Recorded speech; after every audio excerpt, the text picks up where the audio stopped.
Meus amados irmãos, muito boa noite. Que a paz do Senhor Jesus esteja com cada um de vós. É o nosso desejo e, naturalmente, prazer podermos mais uma vez estar juntos por esta via, nas sextas-feiras online, e assim, uma vez mais, meditarmos na Palavra de Deus e partilharmos tantos dos princípios que a Escritura Sagrada nos ensina sobre como podemos e devemos viver a nossa vida de uma forma a agradar a Deus e a sermos uma bênção também para as pessoas que estão à nossa volta. É isso que significa sermos cristãos, refletirmos Cristo e podermos imitá-lo em tudo aquilo que são os seus ensinamentos, os mandamentos da Escritura, e com esta alegria vivermos a vida, mesmo no meio das lutas, tribulações, circunstâncias que às vezes não podemos controlar, e a verdade é que são difíceis, mas ainda os nossos olhos estão naquele de quem vem o nosso socorro, de quem vem a nossa força, o nosso ânimo e também a nossa alegria. É por isso que somos alegres, mesmo no meio das adversidades e das circunstâncias difíceis. Nesta noite, gostaria de refletir convosco sobre a igreja de Antioquia. E esta igreja é uma igreja muito especial e que podemos refletir tantas coisas importantes que a Escritura nos fala sobre aquilo que aconteceu na e a partir da igreja de Antioquia. Assim diz o texto de Atos dos Apóstolos, capítulo 13, a iniciar no versículo 1. E desta feita, gostaria de usar uma tradução mais recente das Escrituras, a nova versão transformadora. E nesta tradução diz assim, Atos capítulo 13, versículo 1. Entre os profetas e mestres da igreja de Antioquia da Síria estavam Barnabé e Simeão, chamado o Negro, Lúcio de Cirene, Manaém, que tinha sido criado com o rei Herodes Antipas, e Saulo. Certo dia, enquanto adoravam ao Senhor e jejuavam, o Espírito Santo disse: separem Barnabé e Saulo para realizarem o trabalho para o qual eu os chamei. Então, depois de mais jejuns e orações, impuseram as mãos sobre eles e os enviaram na sua missão. E diz o verso 4 que, enviados pelo Espírito Santo, eles desceram ao porto de Seleucia e dali navegaram para a ilha de Chipre e tantos outros lugares. A partir daqui foram sendo gradativamente alcançados com a mensagem do Evangelho, com as boas novas de salvação que há em Jesus Cristo. A verdade é que a igreja de Antioquia é uma igreja inspiradora por várias razões. Sempre a igreja, no sentido geral, a igreja de Deus no mundo, tem sido o instrumento que Deus tem usado para a propagação mundial do Evangelho de Nosso Senhor e Salvador Jesus Cristo. A igreja está no mundo para ser uma testemunha daquele que nos chamou das trevas para a sua maravilhosa luz. E viver na luz de Jesus, efetivamente, é algo maravilhoso, algo fantástico, algo que trouxe um novo sentido à nossa vida. E tal como Deus formou a nação de Israel e no Antigo Testamento constituiu esta nação como seu representante, assim também Deus tem formado a igreja para que possa concluir e levar por diante esta tarefa que inicialmente foi desencadeada pelos hebreus. A igreja representa o corpo de Cristo, um organismo vivo que Deus levantou para realizar os seus propósitos. É verdade que a igreja é também uma organização, mas fundamentalmente eu gosto de pregar e recordar que a igreja é um organismo vivo. O Espírito Santo foi dado à igreja e quando o poder do Espírito de Deus opera em nós, Jesus faz a sua obra abundante por meio da igreja. A igreja primitiva, por conseguinte, estava ciente desta visão missionária universal que Deus tinha de poder alcançar todas as terras, todos os lugares, todos os povos, todas as línguas, tribos e nações da terra poderem ser alcançadas com a proclamação das boas novas de salvação que há em Jesus Cristo. Amém. E esta é a nossa alegria, este é o nosso prazer. Sabe que, apesar das perseguições, os primeiros cristãos, eles obedeceram ao ide de Jesus. Jesus disse, ide por todo o mundo e pregai o evangelho a toda a criatura. Quem crer e for batizado será salvo, quem não crer já está condenado. Mas este desafio de ide por todo o mundo foi abraçado, foi aceite pelos cristãos primitivos e eles foram para tantos lugares, até aos confins da terra, levando o evangelho no poder de Deus. Tal como Jesus disse, ser-me-eis testemunhas, tanto em Jerusalém como em toda a Judeia, Samaria e até aos confins da terra. E aqui no texto que lemos de Atos, capítulo 13, nós vemos a igreja de Antioquia da Síria com a visão dos confins da terra. Quando ouviram e sentiram a confirmação de Deus através da oração, de jejuns, de que Deus chamava para um novo ministério, para um novo propósito, Paulo e Barnabé, eles entenderam que aqueles que estavam com eles e a pastorear aquela igreja e que eram alguém tão especial que aquela igreja tanto amava, mas entenderam que era tempo de voltar a entregar estes dois servos nas mãos de Deus, para que Deus os enviasse e os levasse até aos confins da terra, para que não apenas aquela igreja pudesse estar a ser ajudada, ensinada, aprender mais das Escrituras, mas que também todo este ensino e aprendizagem e proclamação das boas novas de salvação, do Evangelho de Jesus, pudesse chegar até aos confins da terra. Mais tarde, Paulo ia dizer uma célebre declaração em que ele claramente afirma: não me envergonho do Evangelho de Cristo. Porquê? Porque Paulo sabia que a pregação do Evangelho, a proclamação do Evangelho de Deus, as boas novas de salvação, são poder de Deus para transformação, para salvação de pessoas que ouvem e aceitam no seu coração esta fantástica mensagem de esperança, de libertação, de vida, vida com abundância e de vida eterna, um dia que vamos gozar com o nosso Salvador Jesus. Por isso dizemos que esta é uma mensagem de esperança, é uma mensagem poderosa, é uma mensagem efetiva. O Espírito Santo foi dado à igreja e agora o Espírito Santo fala à igreja também. E nós estaremos também dispostos a dizer sim ao ide de Jesus? Estaremos nós também dispostos a sermos testemunhas daquilo que Deus tem feito na nossa vida? O que é que nós estamos dispostos a fazer? Até onde é que nós estamos dispostos a ir? Estes dois homens estavam dispostos a ir até onde Deus, na sua direção, quisesse guiar as suas vidas.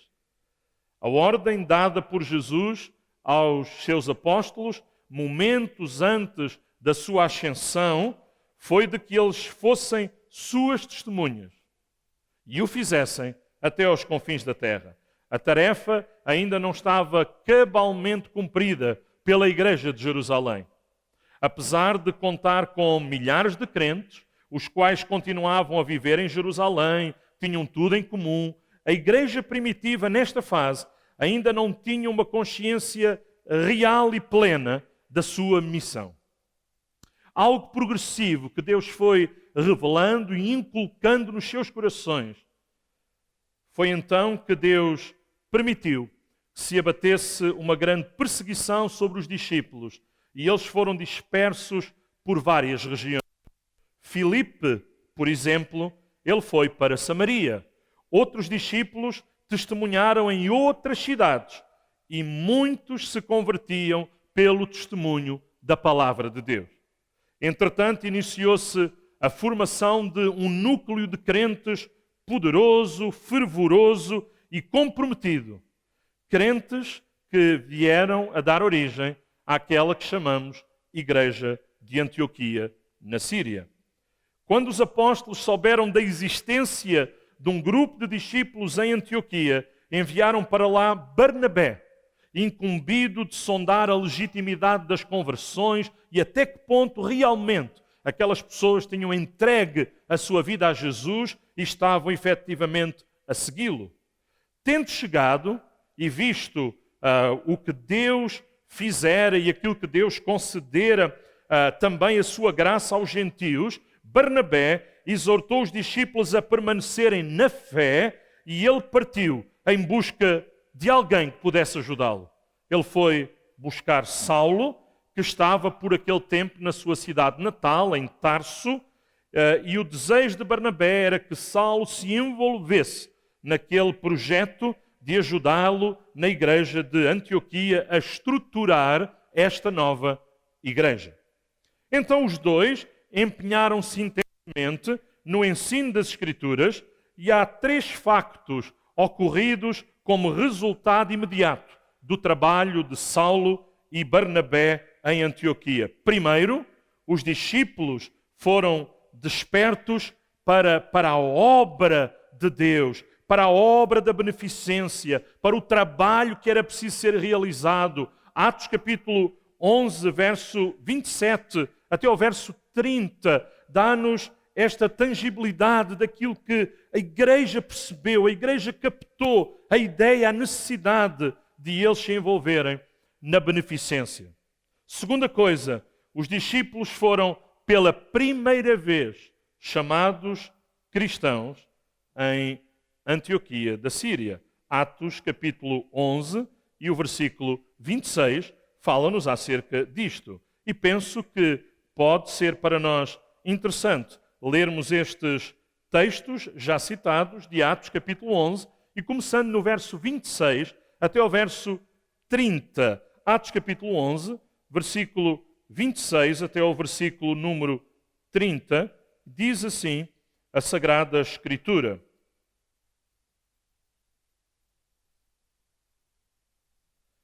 Quando o encontrou, levou-o para Antioquia. Barnabé encontrou Saulo e levou-o para Antioquia. Ali permaneceram com a igreja 1 ano inteiro, ensinando a muitas pessoas.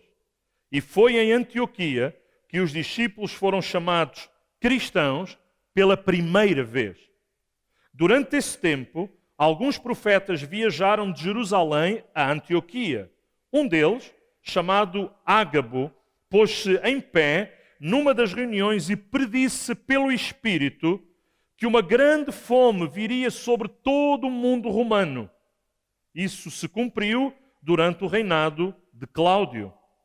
Então os discípulos de Antioquia decidiram enviar uma ajuda aos irmãos na Judeia. Cada um fez de acordo com as suas possibilidades. Foi o que fizeram, enviando os donativos aos presbíteros por meio de Barnabé e Saulo. Percebemos aqui que esta igreja era realmente uma igreja sensível, uma igreja generosa, uma igreja envolvida na beneficência, uma igreja que tinha uma perspectiva da envolvência e da ajuda na área social também. E ali, eles tinham sido chamados cristãos pela primeira vez. E, efetivamente, eles eram imitadores de Cristo. E, efetivamente, eles eram seguidores de todo o legado que Jesus Cristo tinha deixado para aqueles que se chamam seus discípulos. A obra missionária foi o terceiro resultado da pregação de Barnabé e Saulo na igreja de Antioquia. Eles envolveram-se na beneficência, eles foram chamados cristãos pela primeira vez e eles envolveram-se na obra missionária com o objetivo de alcançar os confins da terra e teve início aqui mesmo este despertamento que nós chamamos de missões mundiais. Os crentes de Antioquia consagraram, reconheceram, separaram Barnabé e Saulo e os enviaram na qualidade de missionários para outros lugares, para outras terras, para outros lugares, para que esses lugares fossem também alcançados pelo Evangelho de Jesus. Em Antioquia da Síria estava a primeira igreja gentia e a maior igreja missionária depois de Jerusalém. Além destas duas características, a igreja ser gentia e missionária, ou gentílica e missionária, Antioquia também teve o privilégio de ter o apóstolo Paulo como seu pastor, como diz o verso 26, e tornou-se também a base missionária do apóstolo para várias incursões missionárias que foram feitas no mundo gentílico daquela época. Vejamos como esta etapa tão importante da evangelização mundial começou a cumprir-se de acordo com o plano mestre estabelecido por Nosso Senhor Jesus Cristo. Em primeiro lugar, uma igreja em território gentil. A linha A, fugindo das perseguições. As perseguições iniciadas em Jerusalém depois do martírio de Estevão tornaram insuportável a situação e até a permanência de muitos cristãos naquela cidade. Muitos foram dispersos, não só pela Judeia, mas também pela Samaria e também para além das fronteiras da terra de Israel, como diz a Escritura, indo para a Fenícia, Chipre, Antioquia da Síria e Cirene, verso 19, e também capítulo 8, verso 1 até o verso 4. De todas estas regiões, Antioquia sobressaiu-se, tornando-se no mais importante centro missionário do primeiro século. E durante os primeiros séculos do cristianismo, Antioquia esteve entre os 5 maiores centros do cristianismo àquela época. Antioquia, Jerusalém, Alexandria, Constantinopla e Roma. Segundo a linha B, a cidade de Antioquia da Síria em si, como era a cidade? Onde estava a cidade? Estava a uma distância de cerca de 500 quilómetros de Jerusalém e gozava de uma posição estratégica, diríamos até favorável para missões. Localizava-se na divisa entre os dois mundos culturais da época, diríamos um mundo grego e um mundo semita, e não deve ser confundida com Antioquia da Pisídia, outra cidade distinta desta mesma, mas esta cidade, Antioquia da Síria, era a terceira cidade do Império Romano, vindo depois, naturalmente, de Roma e de Alexandria. Passou a ser, inclusive, a capital da província romana da chamada Síria, em 64 a.C., quando Pompeu conquistou esta cidade. A linha C, o caráter universal do Evangelho. Gostaria de destacar que esta cidade era uma cidade de população mista. Além de ter uma boa parte de cidadãos judeus, o historiador Flávio Josefo afirma que muitos judeus emigraram para aquela região na época dos Seleucidas e outros fugiram para lá durante as guerras dos Macabeus. Isto talvez justifique a forte presença judaica em Antioquia da Síria neste período da história da Igreja. A chegada do Evangelho a esta cidade representou desde muito cedo o caráter universal da fé cristã. Deus queria que esta fosse uma demonstração clarividente de que o Evangelho é transversal, é para todos, é universal, não apenas para alguns, mas Deus queria usar inicialmente Israel para ser uma nação missionária, evangelizadora, e agora Ele conta contigo e comigo como igreja para podermos ser continuadores da obra que Jesus iniciou. Aleluia! E sabe, a partir deste início, a partir daqui, o cristianismo saiu dos círculos judaicos para ser pregado a todos os povos, conforme determinação do Senhor Jesus, naqueles que são os textos que nós denominamos a Grande Comissão, de ir por todo o mundo e pregar o Evangelho a toda a criatura.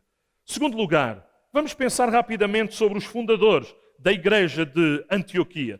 Tudo começou no anonimato, é a nossa linha A. Os fundadores da igreja de Antioquia eram de Chipre e de Cirene. Diz o texto bíblico no verso 20, os quais, entrando em Antioquia, falaram aos gregos, anunciando o Senhor Jesus. Então o Evangelho era pregado só aos judeus inicialmente, como o verso 19 nos mostra, e talvez a experiência de Pedro na casa de Cornélio tivesse chegado ao conhecimento deles e começaram a pregar depois também aos gentios, diz o versículo seguinte. O resultado foi extraordinário. Estes helenistas, estes gentios, Eles creram no Senhor Jesus e o número deles crescia dia a dia, diz o verso 21. Nascia a igreja dos gentios. A ordem profética até aos confins da terra de Jesus caminhava rapidamente para o seu cumprimento. A linha B, Barnabé e Lúcio. Tudo começou no anonimato, mas agora temos Barnabé e Lúcio. As notícias foram recebidas com alegria pela igreja de Jerusalém. O que se estava a passar em Antioquia foi recebido com muita alegria em Jerusalém. E curioso é que Barnabé, ele próprio que era de Chipre, e Lúcio, que era um dos doutores da igreja de Antioquia, era de Cirene. Será que a iniciativa de pregar aos gentios partiu deles? Quem seriam estes homens? Quem eram estes missionários? Muitos dos nossos pioneiros em muitas partes do mundo talvez ficaram no anonimato.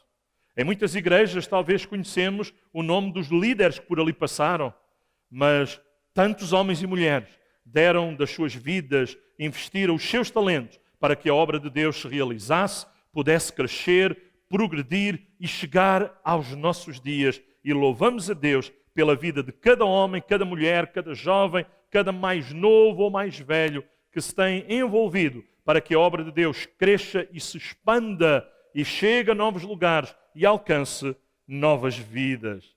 Tais pessoas que tantas vezes ficam no anonimato terão o seu galardão e serão conhecidas e reconhecidas por toda a eternidade. Louvado seja Deus. Em terceiro lugar, e avançamos para a nossa conclusão, estruturando uma igreja em crescimento. Percebemos que Barnabé e Saulo, eles estiveram envolvidos na estruturação desta igreja que já estava em crescimento. A linha A, enviados para ensinar. Barnabé foi enviado pela igreja de Jerusalém para ensinar os gentios em Antioquia, diz o verso 26.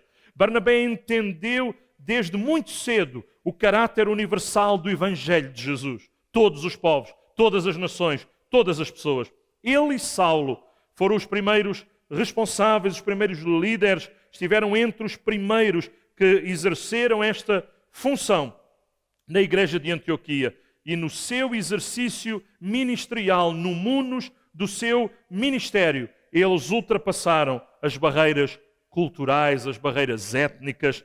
O cristianismo é transcultural.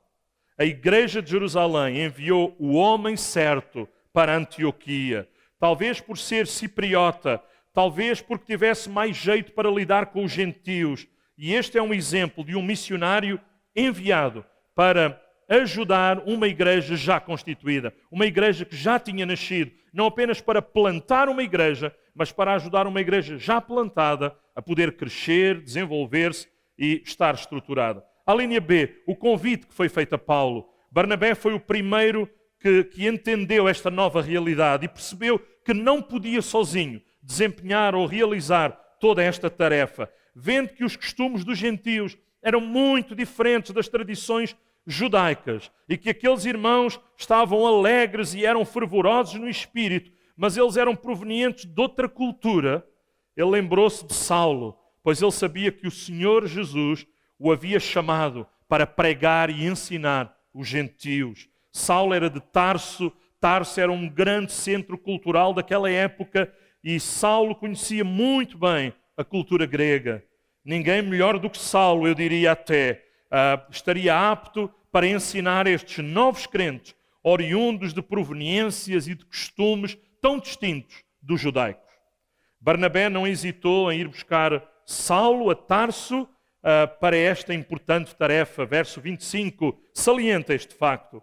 Antioquia conquistou esta importância na história do cristianismo, graças à estrutura bem organizada que Barnabé e Saulo implementaram nesta igreja. É tão importante que cada igreja, no nosso país, no mundo, possa ser uma igreja bem estruturada, sobretudo uma igreja sensível ao ouvir a voz do Espírito de Deus e com um coração apaixonado por missões. Não apenas a evangelização dos que estão à volta, mas lembrar dos confins da terra. Como diz Atos capítulo 1, verso 8, ser-me-eis testemunhas tanto em Jerusalém como em toda a Judeia e Samaria e até aos confins da terra. Não é primeiro em Jerusalém, depois na Judeia, depois na Samaria. Não há o depois, há simultaneamente podermos estar envolvidos. Naturalmente que não podemos estar em todos os países e ali poder pregar em todos os lugares, mas podemos apoiar missionários, podemos orar por missionários, podemos ser sustentadores, podemos ajudar em member care, cuidado integral de missionários que estão no campo e que precisam de ajuda, de ânimo, de estímulo, de apoio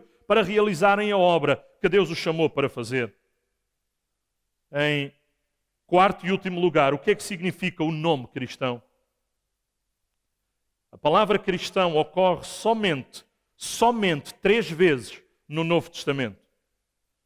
Capítulo 11, verso 26, capítulo 26, verso 28 e em 1 de Pedro, capítulo 4, verso 6. Originalmente, a palavra cristão designava um servo ou um seguidor de Cristo. Porém, hoje, tornou-se um termo demasiadamente generalista, destituído do seu significado original, primitivo. Para nós, este termo deve sugerir o nome do nosso Redentor, a ideia do profundo relacionamento entre o crente e Cristo, o pensamento de que o recebemos como nosso Senhor e a causa da nossa salvação. Gostaria de orar nesta noite para que Deus nos ajude a tudo aquilo que refletimos sobre esta igreja, a igreja de Antioquia, possa ser uma realidade na nossa igreja local, na igreja local de amigos e familiares de muitos dos membros da nossa comunidade e que pertencem a outras comunidades, a outras igrejas. A nossa oração é que para cada igreja local Deus possa continuar a dar visão, a dar paixão. E se nós obedecermos à visão de Deus, Deus irá dar-nos os recursos necessários para podermos cumprir a missão que Ele nos tem dado. O texto de Atos, capítulo 11, desde o verso 19 ao verso 26, relata, ainda que de uma maneira resumida, um dos maiores acontecimentos da história da Igreja. Nós vimos aqui em síntese, passos para a evangelização mundial, para a universalização do Evangelho. Filipe prega em Samaria, Atos capítulo 8, verso 5. E como os samaritanos eram meio judeus, não foi aí que nasceu a igreja dos gentios propriamente. Depois Pedro prega na casa de Cornélio, que era gentio, mas que estava já adaptado à cultura judaica. Atos capítulo 10, verso 1 e 2. Também não há notícias de uma igreja gentia que tenha surgido, ou que possamos dizer que foi a primeira igreja gentia ali. Finalmente nós temos Antioquia, finalmente temos Atos 13, o princípio da sustentação missionária para um mundo gentio. Poderá a nossa igreja local ser considerada uma base missionária?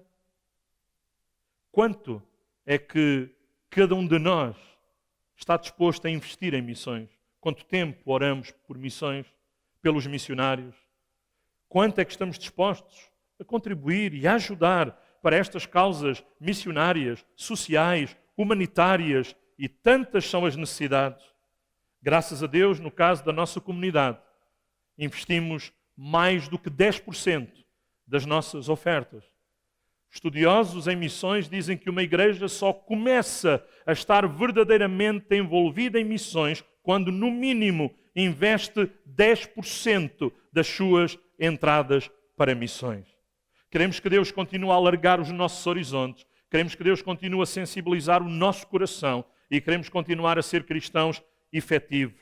Acredito que há muitos Barnabés, muitos Saulos, esperando serem comissionados para os confins da terra. Homens e mulheres que Deus ainda hoje quer chamar, quer enviar, e nós vamos orar, agora mesmo, para que Deus possa usar cada um de nós para ser uma testemunha, mas também para que Deus possa continuar a levantar testemunhas disponíveis e chamadas pelo Espírito Santo para irem até aos confins da terra. Louvo a Deus pelos missionários portugueses que estão em vários lugares e estão a levar o Evangelho de Jesus e a fazer a obra de Deus, mas oramos por mais. Oramos para que Deus continue a levantar e o nome de Jesus seja glorificado através das suas vidas. Pai, no nome de Jesus, nós te agradecemos porque Tu és o Senhor da Igreja. Obrigado por aquilo que lemos nesta noite, de que o Espírito Santo falou E sabemos que o Espírito Santo não apenas falou no passado, mas ainda hoje o Espírito Santo fala. Ainda hoje, pela Tua palavra, o Espírito Santo a traz ao nosso coração e a aplica à nossa vida. Senhor, nesta noite, eu oro para que Tu continues a chamar homens e mulheres para que Te possam servir. Servir na Tua igreja local, servir no país, mas também servir até aos confins da terra. Oramos para que levantes missionários, oramos por ceifeiros para a seara. Oramos, Senhor, para que a nossa igreja continue a ser uma igreja com um coração missionário, apaixonada pela obra missionária, orando pela obra missionária, investindo na obra missionária. Continua-nos a dar a Tua graça e visão celestial e a provisão do céu. Louvado seja o Teu nome. Te louvamos e Te exaltamos, Jesus. Amém.